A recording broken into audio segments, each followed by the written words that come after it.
Humanda na sa mga malalaking balita, trending viral, pinag-uusapan sa buong Pilipinas at buong mundo. Ronda Pilipinas Headlines.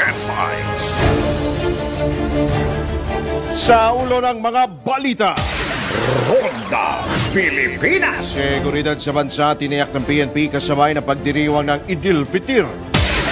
Ronda Pilipinas. Level ng tubig sa Angat Dam sumadsad na sa 195 meters.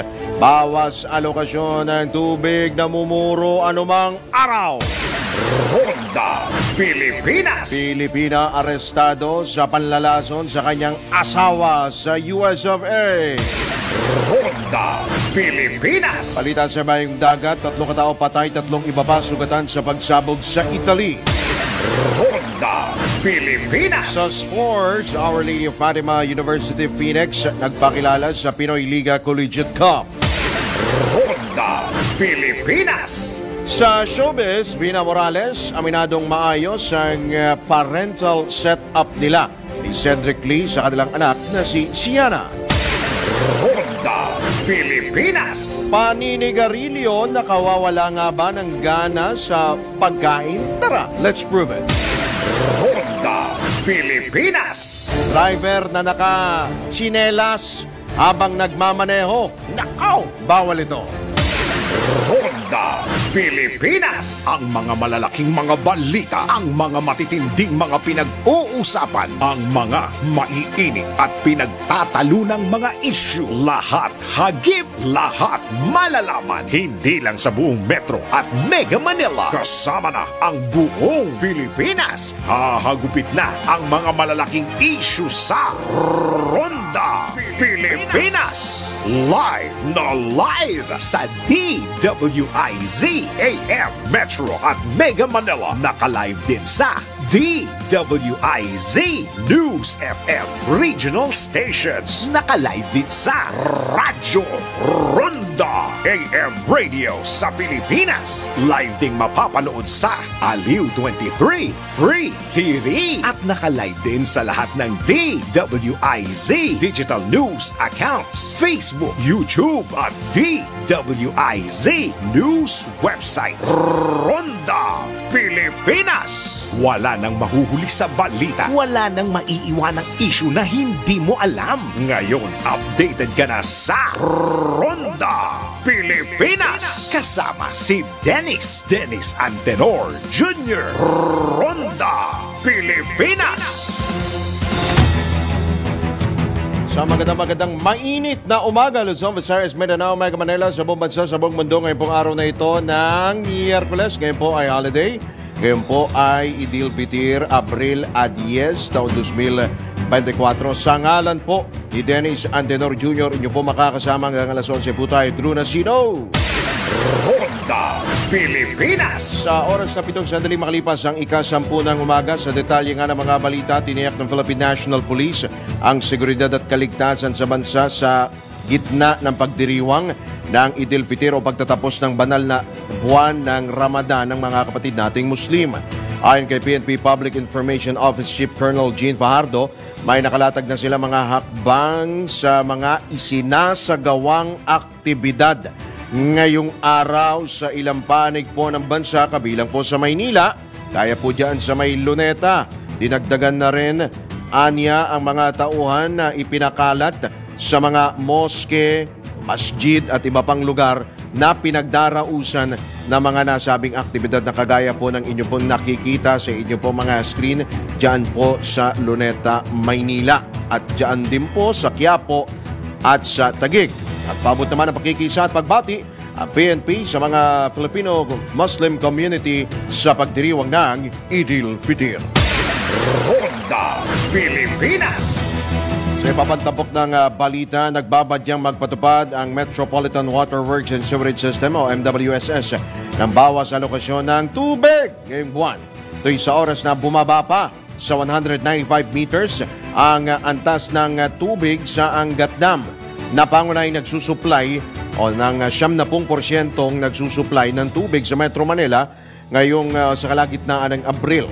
Batay sa datos ng Pag-asa Hydrometeorology Division, hanggang kaninang alas 6 ng umaga, Bumaba pa sa 195.85 meters ang level ng tubig sa Angat Dam. Nasa 195 na po tayo dyan sa Angat Dam kumpara sa 196.15 meters na naitala kahapon.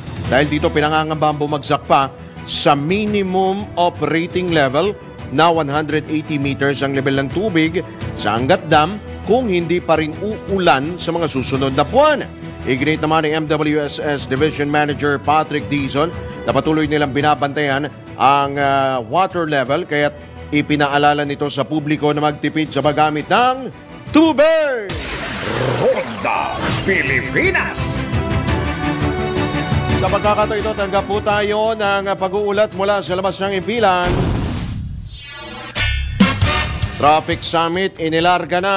Diyan po yan sa San Juan. Ang detalye ihatid ni Patrol 13 Gilbert Verdes.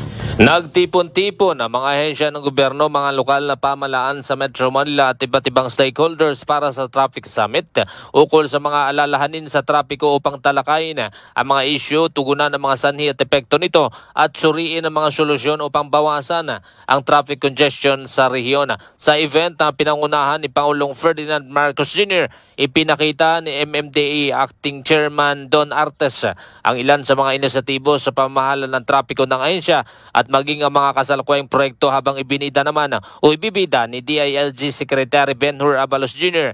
ang kalinisan at kaayusan program. Ayon kay Artes, hindi maaaring malutas ang lahat ng problema sa trapiko sa pamamagitan lamang ng iisang solusyon. Anya, kinakailangan ang makabuluhang pagtugon, sama-samang pagpaplano, pagbabahagi ng mga mapagkukunan o sources o resources at pagtutugma ng mga patakaran upang mabawasan ng trapiko. Matatandang inatasan ni PBBM ang lahat mga cabinet members na pangunahan ang bagong Pilipinas Town Hall meeting sa rehiyon upang talakayin ang kanilang mga programa at inisyatibo para sa mga mamamayan at hikayatin ang suporta ng publiko. Ang Traffic Summit na nagpapatuloy pa rin ngayon ay isa sa mga kampanya ng kasalukuyang administrasyon na nagbibigay ng plataporma para sa produktibo, kapaki-pakinabang, tapat at pakikilahok sa pagitan ng gobyerno, iba't ibang stakeholders at gayon din ng publiko. Patrol 13, Gilbert Verdes, nagbabalita ng tama, naglilingkod ng tama. Kapag may bagong balita, naka-on air, agad-agad, DWIZ Patrol Report.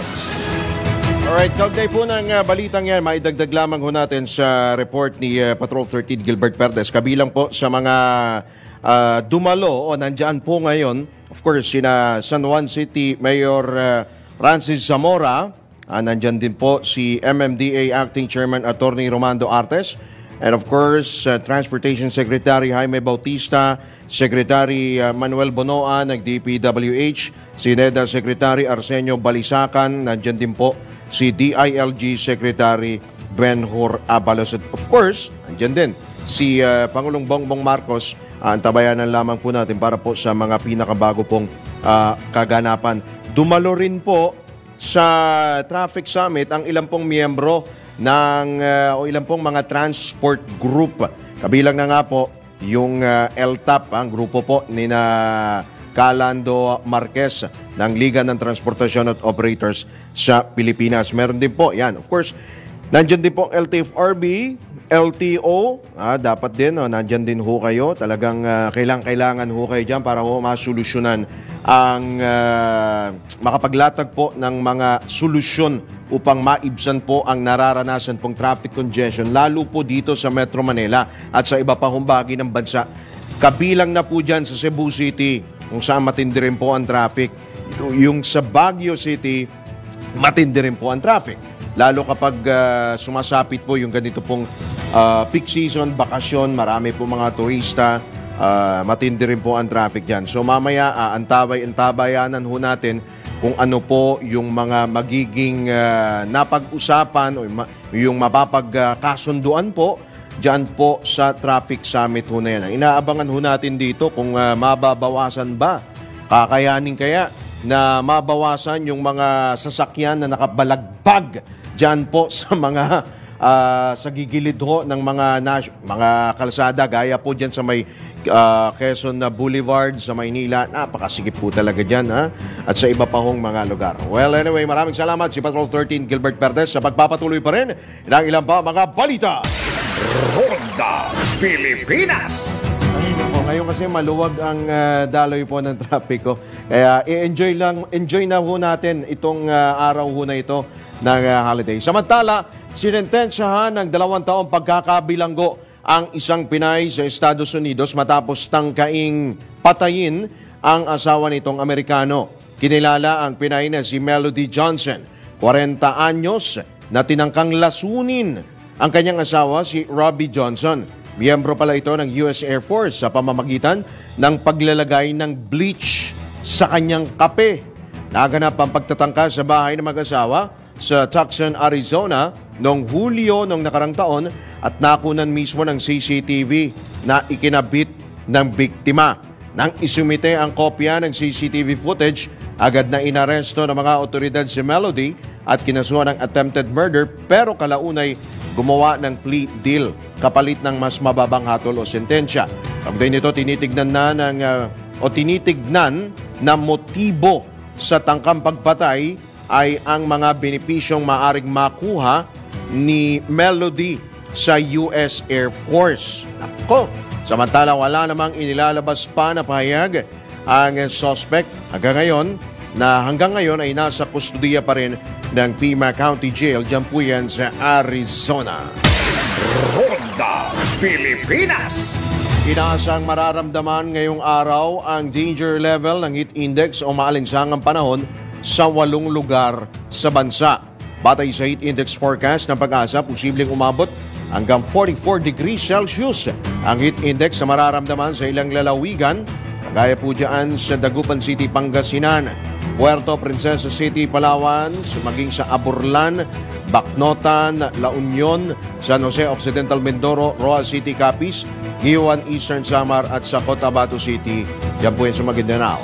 Abang dito naman sa Metro Manila, posibleng umabot hanggang 41 degrees Celsius ang heat index na pasok din sa extreme caution. Dahil dito pinag-iingat ng Pag-asa, ang publiko na maaring pinag-iingat laban sa heat exhaustion at heat cramps o yung matagal na exposure kakabilado sa matinding sikat ng araw. Ronda Pilipinas. Samtala tanggap pa ho tayo ng isa pang report. Pagpapaangat ng buffer stock ng bigas sa bansa tinututukan na ng NFA. Ang pag-ulat naman mula kay Patrol 30 Jelly Mendez. Yes, Drew, tinututukan na nga ng National Food Authority ang pagpapaangat ng buffer stock ng bigas sa bansa. Kasunod dito ng naitalang NFA total expected milled rice na naitala noong Pebrero na aabot lamang sa 41,285 na metric tons at mas mababa ito sa 300,000 na metric tons na minimum inventory requirement ng bansa. Aminado si NFA OIC Larry Lacson na hamon sa kanilang ahensya ang pagbili ng palay at pagpaparami ng imbak ng bigas dahil na rin sa kompetensya sa mga private traders. Batay sa monitoring system ng NFA, lumalabas na nagdadagdag ng singil ang mga rice traders sa kanilang mga produkto na umaabot na sa 25 pesos hanggang 27 pesos kada kilo. Ang presyohan na malayo yan sa 23 pesos na buying price ng ahensya na isa rin sa mga dahilan kung bakit patuloy na tumataas ang presyo ng bigas sa mga pamilihan. Binibigyan din ng NFA official na gumagawa na sila ng hakbang upang mapataas ang rice buffer stock. Kabilang na dito ang posibilidad ng pagtaas ng procurement price ng palay. Kumpiyansa ang NFA na masosolusyonan ang problema ng buffer stock ng bigas at baka kahabol pa ang bansa upang maging sapat ang supply ng bigas sa bansa. Ito si Patrol 30 Jelly Mendez nag-uulat para sa impilang may todong lakas sa DWIZ. Nagbabalita ng tama, naglilingkod ng tama. Kapag may bagong balita, naka-on air, agad-agad DWIZ Patrol Report. Napapabalita, tinukoy ni Chief Inspector J-Rex Joseph Bustinera, spokesperson ng Bureau of Jail Management and Penology, ang bilang ng mga iba't ibang naitalang sakit sa mga piitan ngayong tag-init. Ito'y sa gitna nga ng naitalang kaso ng pagkalat ng pigsa sa mga bilanggo. Pero sa panayam ng DWIC, sinabi ni Bustinera na mas mababa ngayong taon ang mga kaso ng iba't ibang sakit kumpara noong nakaraang taon. Ito po yung mga recorded cases natin for March 2024. Opo. Kabilang po dito yung hypertension, nasa 2,000 cases, gastroenteritis, 1,500 cases. And then ito po yung pasintabi, kung may nag-aalmusal po kumakain, yung boil o tinatawag nating pigsa, nasa 600 cases. Ang expected natin ngayon, sir, mas mababa ito. Kasi yung halimbawa po, yung 600 cases ng boil, for 1 month po yan ngayon, umabot po yan ng 4,500 cases last year for sa buong summer. Tiniyak naman ng BJMP official na nagsasagawa na sila ng mga hakbang upang maibsan ang mga nagkakalat o mga nararamdaman pong mga sakit na mga PDL. Kabilang na nga po dyan yung pagpapaluwag po sa mga piitan sa pamamagitan ng pagpapalaya po sa ilan sa kanila. Nagutos po ng ating Chief BJMP, si Jail Director Ruelis Rivera, yung retrofitting ng mga exhaust system. Ano po ito? Katulad po ng air shaft sa bubong, exhaust fans, industrial fans, at the same time yung mga air cooler. Nakapaglagay na po tayo nito. Isa sa mga tinitingnan ng BJMP, bukod sa mga initiatives na yun, ay ang pagpapaluwag ng piitan, paglilipat sa mga bagong tayong facility, pagpapalaya ng ibang PDL na mas maaga, and other medical intervention po. Yan po ang tinig ni BJMP spokesman, Chief Inspector J-Rex Joseph Bustinera sa eksklusibong panayam ng DWIC. Ronda Pilipinas. Samantala, tanggap po tayo ng isa pa pagulat buhat sa labas sa impilan. Mula po dyan sa lungsod ng Maynila, yung sitwasyon po kaugnay sa Idil Fitir. Detalye mula kay Patrol 5 Aya Yupanco. Bro, paunahin ko muna ang report. Itong isang Korean national na tumalon, nahulog sa isang gusali, isang hotel dito sa Adriatico Street sa Malate, Maynila. Nangyari itong insidenteng ito bago mag-alas 8 kaninang umaga, kung saan nasa loob ng isang pribadong garahe bumagsak yung Koreano. Hindi pa mapatid ang pagkakilala ng biktima na posibleng lumundag. Malabo namang mahulog ito kasi puro grills itong gilid nitong building na ito. Kung makikita mo dyan sa pinadala ko sa yung video of footage, malabo naman siyang mahulog kung naman. So, nagsasagawa. Hindi pa mapagkakilanlan ang biktima. Posibleng lumundag mula sa isang 10 palapag na hotel. Hindi ko napapanggitin ang pangalan nitong Bay Hotel dito sa Adriatico. Lalo na't yun nasa katabing establishmento naman, ito bumagsak yung biktima. Hanggang sa ngayon ay nakabulagtapang bangkay ng Koreano dito sa... May kasama ba yan? May kasama? May kasama? May kasama? Wala. Nakapantano nito, nakahubad ng damit pantaas silip ko yung bangkay pagkamat ayaw mo papasok. Diyan naka-check-in? Naka-check-in dyan? Wala pang makapagsalita, no?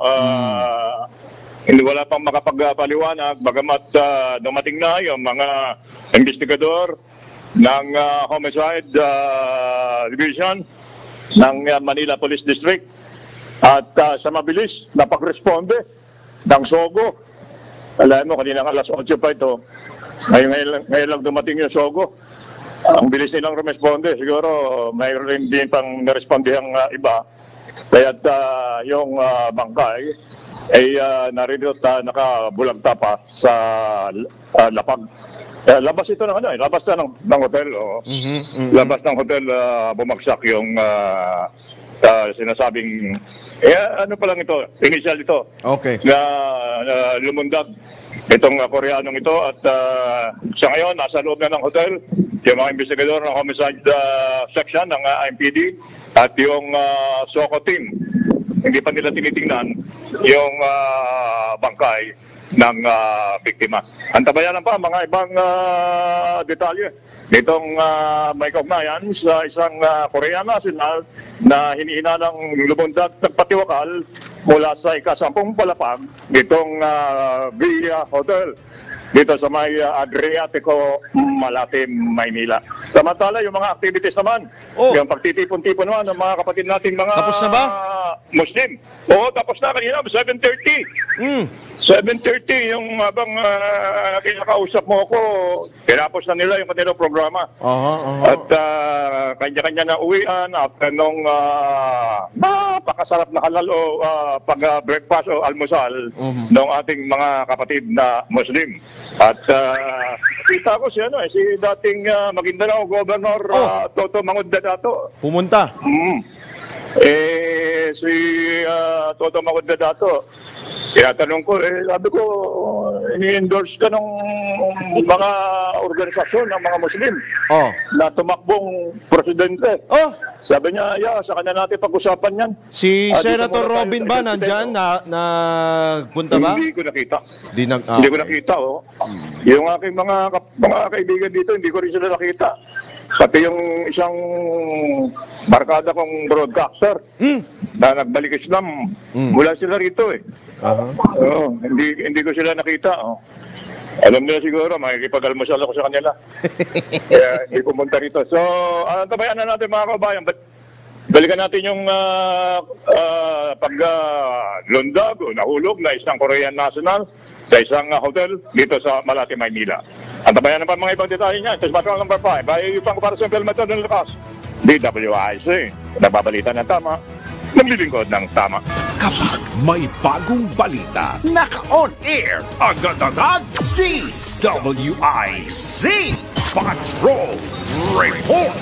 Pagpati po sa mga kababayan po nating Filipino Muslim, Eid Mubarak.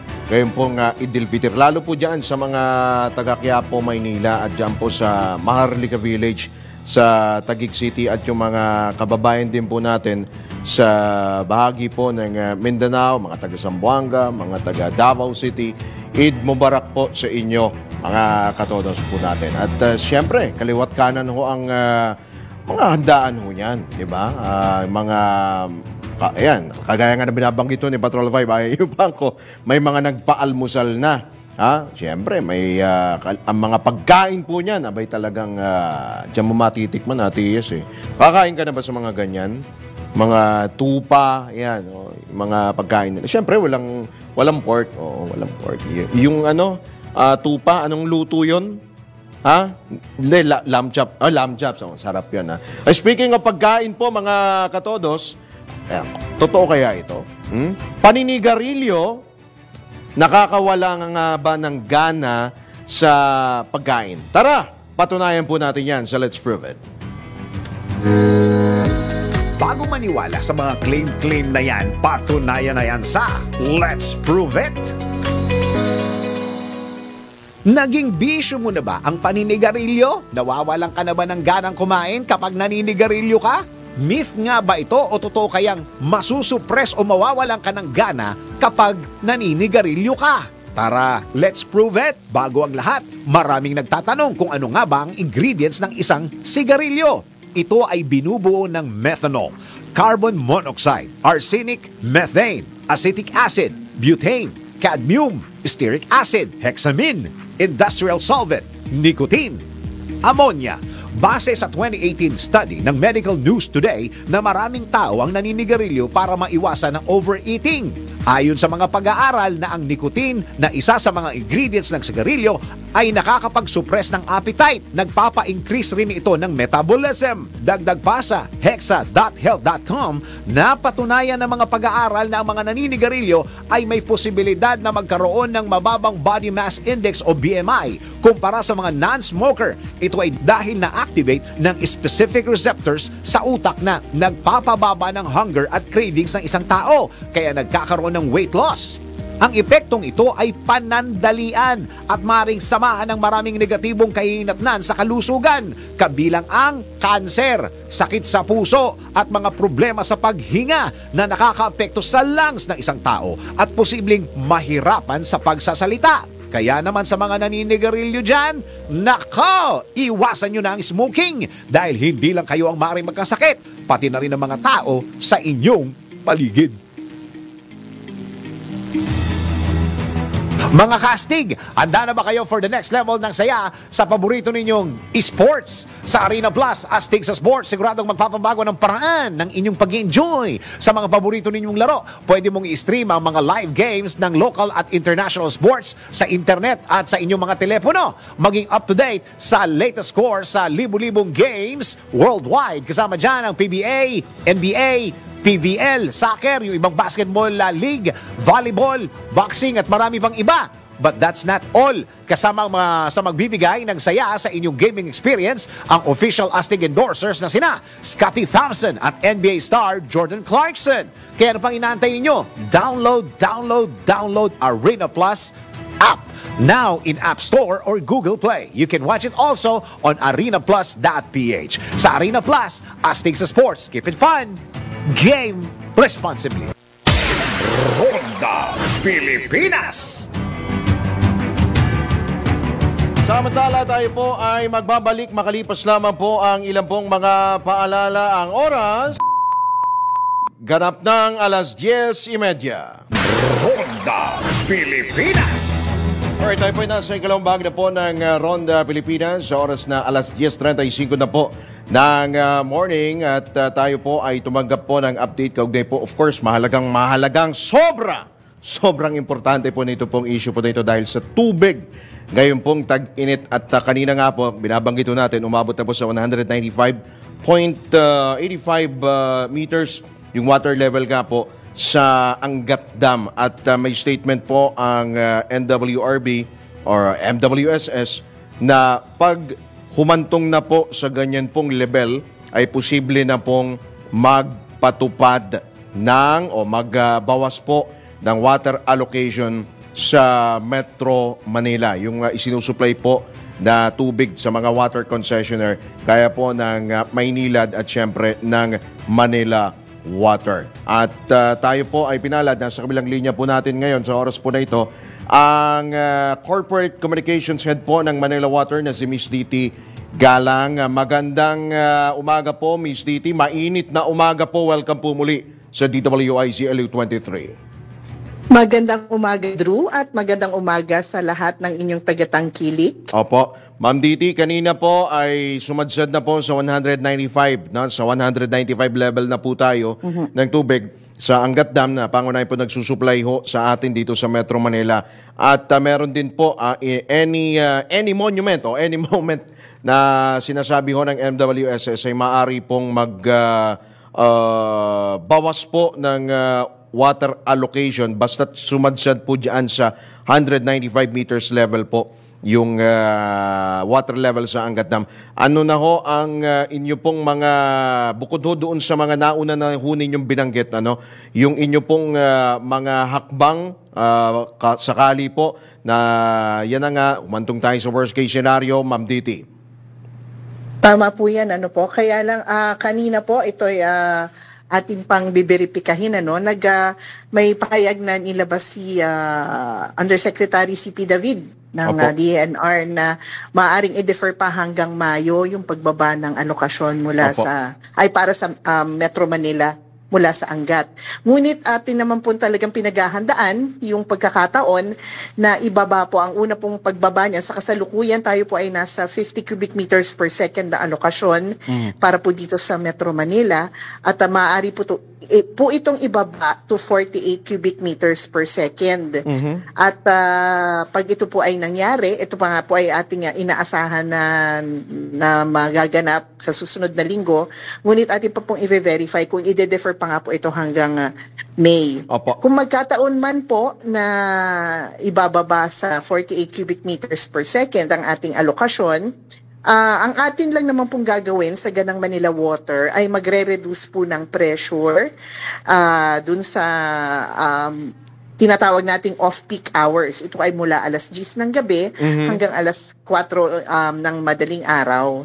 Okay. So ito yung mga oras na hindi naman po ganun kadami ang gumagamit ng ating tubig. Opo. Kaya't atin pong ibababa muna ang pressure para rin po makareserba ng tubig dun sa ating mga reservoirs. Dahil pagdating po ng umaga, dito po mas malakas ang konsumo ng ating mga customers para po mapaghandaan natin yun kahit po medyo limitado na yung supply na ating makukuha. Opo, ma'am, yung mga deep wells ho ninyo, operational na ho ba yan? 100% o ilang percent lang po yung operational? Actually, sa ngayon, marami po tayong mga nakahandang deep wells all across the East Zone. Higit kumulang po mga 100 ito. Iba-iba po yung tinatayang yield nito. Sa kasalukuyan, ang atin lang pong pinapagana or yung papaganahin pa sa mga susunod na mga araw ay hanggang 38 lamang. And ito na rin po ay para makabalanse doon sa ating paggamit ng ating tinatawag na water table. At ito po sa kasalukuyan, nakakapagkuha na tayo ng tubig ng hanggang higit kumulang 68 million liters of water per day mula sa ating mga deep wells. And maaari pa itong madagdagan. Po? 68 million? Opo. MLD, million liters per day. Okay. Yan po yung ating sukat ng ating supply. Opo. At ito po ay dinadagdag dun sa regular na production ng ating mga water treatment plants. And nakakadagdag na rin naman po ito doon sa ating sinusupply. Opo. Dahil po yung ating nakukuha mula Angat, kumbaga sa kasalukuyan, sa totoo lamang po, ay kulang na doon sa ating demand mula sa ating mga customers sa mga panahong ito. Yeah. Opo, ma'am, yung isinusupply ho nito hong deep wells, gaano ho ka laking bilang ho ng o ilang porsyento ho ng inyo pong mga customer ang makikinabang or let's say nakikinabang, kumbaga makakatulong ho dito sa mga customer ho ninyo, mga ilang porsyento po yung mapagsisilbihan po niyan? Medyo maliit lamang po kung susumahin kasi po ang ating nakukuha sa mga deep wells, ito po ay tinatawag na bine-blend po natin doon sa ating mga distribution lines. So, dinadagdag lang po natin ito doon sa mga linya na nanggagaling po ating mga planta. Sa ngayon nga po, ay hanggang 68 million liters per day po yung nakukuha sa mga deep well. Napakaliit lang po na bahagi ito. So, kumpara doon sa kinakailangan nating production na mahigit around nasa 1,640 million liters per day po yung ating production sa kasalukuyan. So napakaliit lang po nito pero nakakatulong po ito dahil may gap na nga po tayo doon sa nakukuha natin mula sa Angat. So dinadagdag lang po natin ito doon sa pinoproduce ng ating mga water treatment plants. Kasama na rin po yung ating production galing naman po doon sa Laguna Lake, doon sa ating mga treatment plants na kumukuha po sa Laguna Lake. Okay. Bukod doon, ma'am, meron pa ho kayong mga, kumbaga, sa Laguna Lake, iba pang water resources aside from yung mga deep wells na yan, Ma'am Diti? Tama po yan. Sa kasalukuyan, operational naman po yung ating water treatment plant dyan sa Cardona, Rizal na kumukuha sa Laguna Lake. So ito po ay maaari makaproduce ng hanggang 110 million liters per day. Malaki. Ang unang-una pong makikinabang dyan ay yung mga bayan po dyan sa probinsya ng Rizal. Apo. So parang makakadeload na po ito doon sa sinusupply na tubig na nanggagaling naman sa Angat na pinoproduce po ng ating mga planta dito sa Balara. And meron pa rin po tayong mga bagong bukas na treatment plants doon po sa eastern portion naman po ng Laguna Lake, doon sa may East Bay. Maaari rin po ito makadagdag ng hanggang 50 million liters of water per day. Opo. Meron din po yan tayo sa may Antipolo, yung Calawis Water Treatment Plant, ang Matataas kuha na naman po lugar ng yan. tubig mula sa Tayabasan River. Kasama po ito doon sa influence ng Wawa River. Okay. And maaari rin po ito makadagdag ng hanggang 20 million liters per day. Apo. And meron pa rin tayong mga operational adjustments na ginagawa. At ito nga po, yung tinatawag natin backwash water recovery. Yung backwash water po, ito yung natural byproduct ng water treatment plant na normally ay ibinabalik lang natin sa ilog.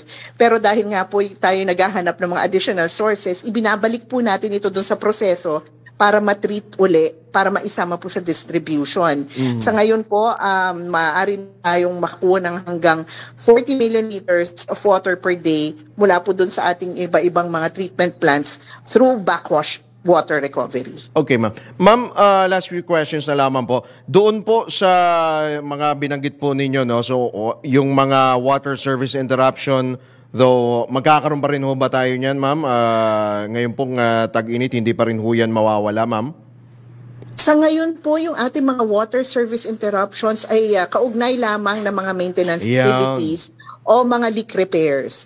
Atin pa rin pong binabalanse yung ating limitadong supply para po masiguro na meron pa rin pong tubig ang ating mga customers as much as possible 24/7.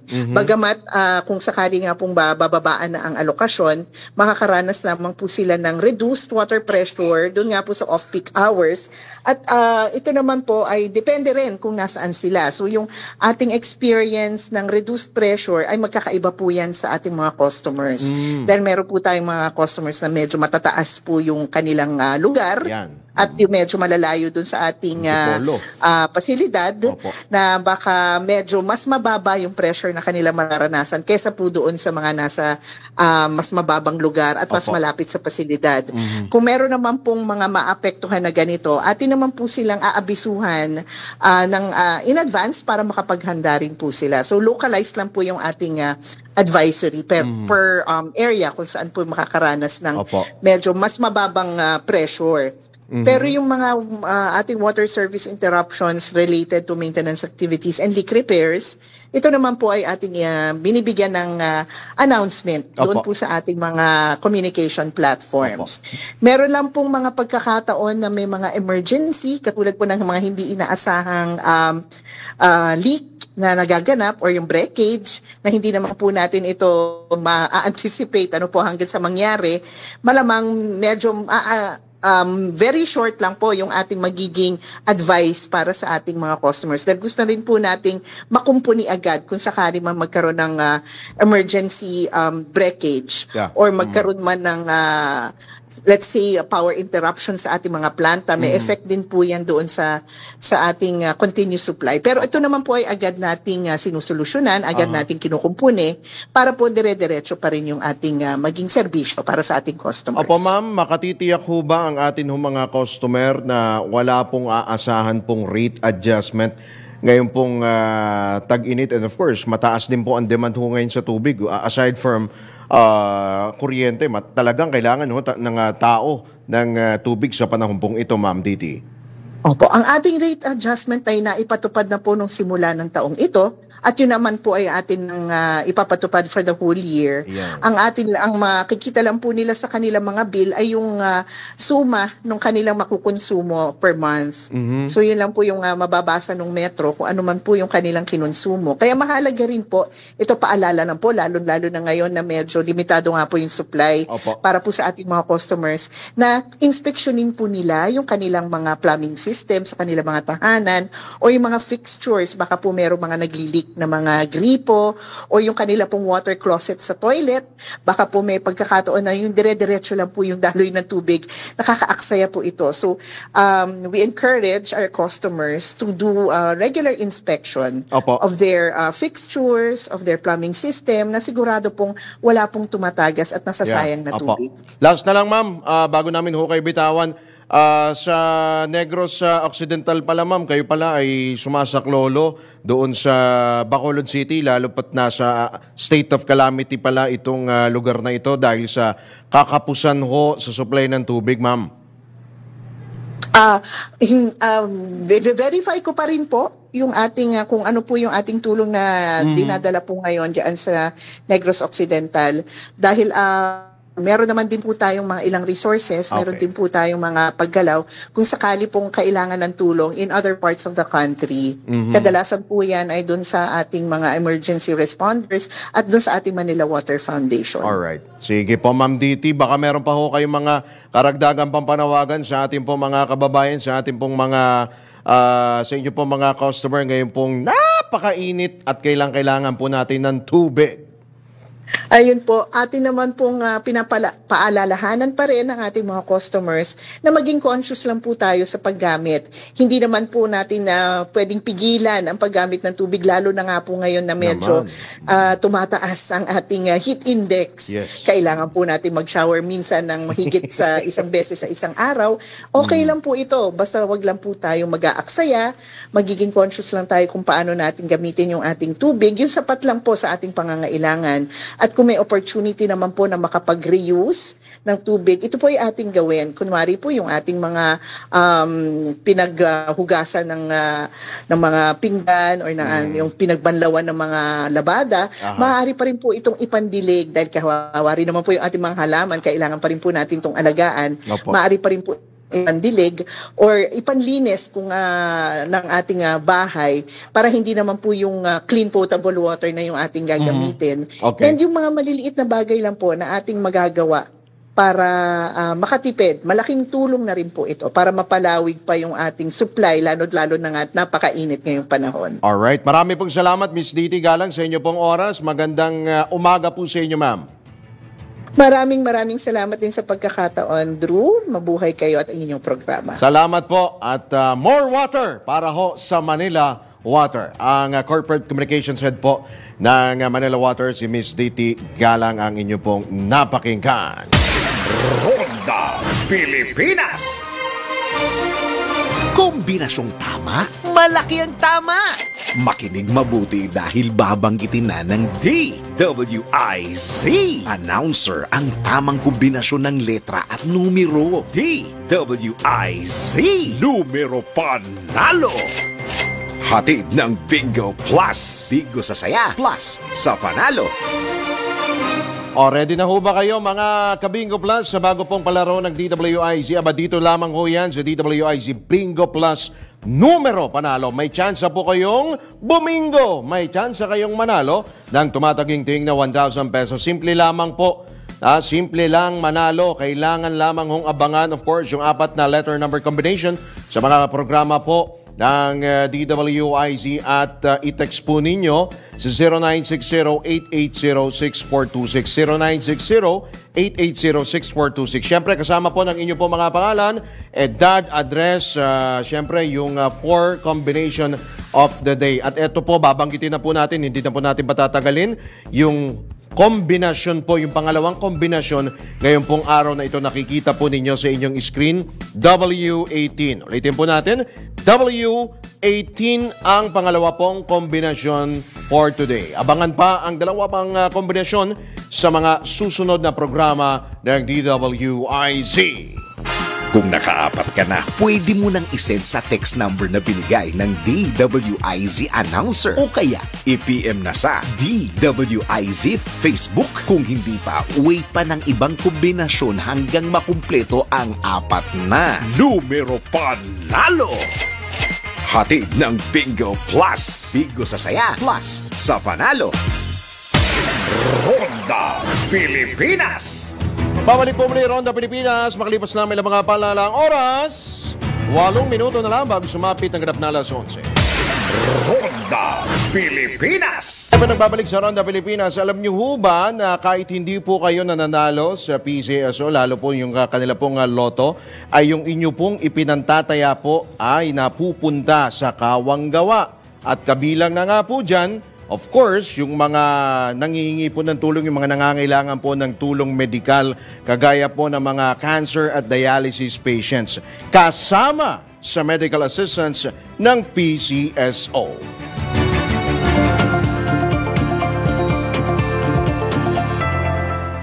Isa sa mga natutulungan ng Philippine Charity Sweepstakes Office o PCSO ang mga cancer at hemodialysis patient. Nagbibigay rin ng medical assistance ang ahensya para sa dialysis, chemotherapy at radiation therapy. Ayon kay Dr. Pinky Casas, Division Chief Individual Charity Assistance Division ng ahensya, kasama nila sa pagtulong ang PhilHealth para dito. Kapartner po namin ang PhilHealth. Okay po. Ina-announce nila. Meron kami 156. Yes. So kami po ay pampuno. Dialysis po namin, pwede kayong mag-avail 6 times a year. Okay. Kung chemotherapy po, Yes. cancer, Oo. hanggang 6 na beses po. Sa isang taon. At mula sa PCSO, yan ang report na hindi umuurong sa pagtulong. Maine Bereto, nagbabalita ng tama, naglilingkod ng tama.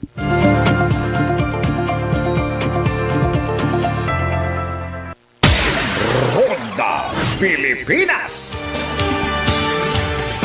Sa ating sports, Our Lady of Fatima University Phoenix nagpakilala sa Pinoy Liga Collegiate Cup. Sports News mula kay Kim Gomez. Sa mundo ng palakasan, ang latest malalaman sa DWIZ Sports News. Hindi man sa salita, sa gawa ay pinakita ng Our Lady of Fatima University Phoenix na kaya nilang makipagsabayan sa high-level competition kontra sa best collegiate team sa bansa. Ito ay matapos nilang talunin ng University Perpetual Help Alta sa overtime 75-72. Bagamat tambak ng 17 puntos sa fourth quarter, hindi sila pinanghinaan ng loob at kanilang ginawa ang lahat upang makahabol. Dahil sa kumpiyansa ng OLFU, nagawa pa nilang itay ang score sa final buzzer kung kaya't kinailangan pa ng extra 5 minutes. Dito na naramdaman ang presensya ni Gab Gotera at Kobe Davis sa loob ng court na nagkaroon ng impact sa run ng Phoenix. Biglang uminit sa 3 points ang OLFU, dahilan para maungusan nila ang Perpetual kung saan sila pa ang nanalo. That portion was brought to you by Arena Plus. Sa Arena Plus, astig sa sports. Download Arena Plus app now in App Store or Google Play. You can watch it also on arenaplus.ph. Ito na ang latest, bagong-bago, fresh na fresh. DWIZ Showbiz News. Hindi niyo po narinig kanina si Daryl Balagtas po yan. Ito, habol pa ho natin. Vina Morales, aminadong maayos ang parental setup nila ni Cedric Lee sa kanilang anak na si Siana. Showbiz Report mula kay Anton.